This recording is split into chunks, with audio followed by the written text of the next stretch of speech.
Bu yalangoyoqni nimasi yoqib qoldi? Tavba, gaplashib turishini qara. O'zi yo'lingni zo'rg'a topib yurasan-ku, yana nozlanib gapirishga balo bormi? Ertaga shaxsan dadamning o'zi sizlar uchun tug'ilgan kunim sharafiga ziyofat tashkillashtiryapti. Hammangizni taklif qilaman. Dadamning shaxsan o'zi. Qo'ysang-chi, shuncha ish turgandami? Xursand bo'lma, bazmda sendaqalar uchun joy yo'q. Restoran egasi ham senga o'xshagan bechoralarni kiritmasligi aniq. Restoran. Shunday qasrday uying turganda nima uchun restoranda qilasan? Seni tug'ilgan kun bazmini har yili uyida katta qilib nishonlaydi deb eshitgan edim. Rostdanmi? Uyingga boramizmi? Qanday baxt!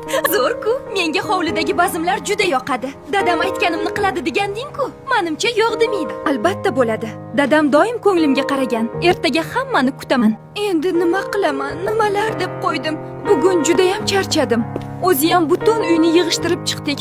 Oyijon, bitta ishni hal qilib berishingiz kerak. Men o'rtoqlarimga tug'ilgan kunimni James Jackni uyida nishonlashga va'da berdim. Siz o'sha yerda ishlaysiz-ku, yordam bering. Nimalar deyapsan sen qiz? Esingni yeganmisan?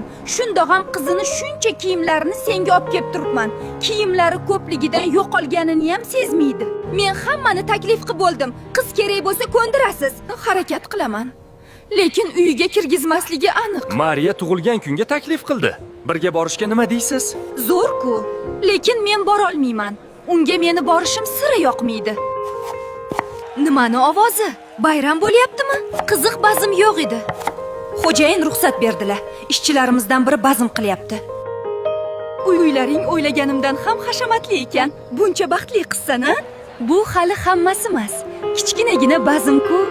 Katta ziyofatlarda qatnashsangiz bormi?